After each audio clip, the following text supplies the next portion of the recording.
Well, on September 11th was just like any other ordinary day in Gander. I was at Tim Martin's coffee shop, where I go almost every morning.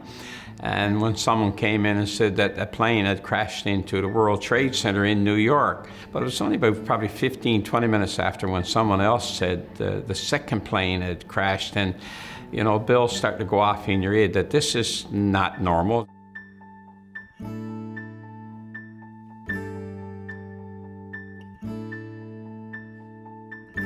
All of a sudden, our plane took a steep drop and we started turning to the north. I looked up at the GPS and it looked like we were headed to the North Pole. The captain said there was a problem with the American airspace. It was closed and we were diverting to Newfoundland. And I had to look up on my little map thing, like, where's Newfoundland? Oh, okay. Yeah.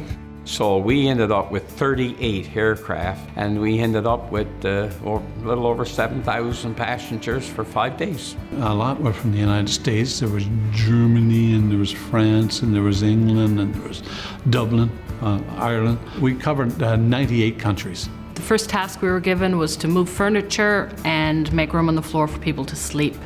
And we did that in 2 schools, and by the time we arrived back at Gander Academy where I taught, there were 100 volunteers in the building. There was bedding, there was food. That's the way people in Newfoundland were raised. You help each other. We deplaned and walked into the Gander airport. Immediately, the first thing that happened, we were greeted with food and smiles. Just the whole community mobilized instantly. My husband used to have a saying, "You never miss what you give away," and that's so true. There was a little bit of anxiety. It was a different age in 2001. We're a gay couple in a foreign country in a small town, but they are a very welcoming community. And as the mayor says, people need help, you help them. It doesn't matter who you are, your religion, your sexual orientation. And isn't that how the world ought to operate? On the first day, we had 7,000 strangers. On the third day, we had 7,000 friends.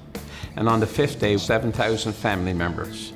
And we traveled all the time. And it's clear that if you grow up and you live and you stay in your little community and you never branch out of it, you don't get to experience other cultures. It gives us an opportunity to learn about other people and realize that we're all human at the end of the day. To me, that is what Come From Away reminds us to do, is look up and gander, look up at the people around you and talk to them, say hello.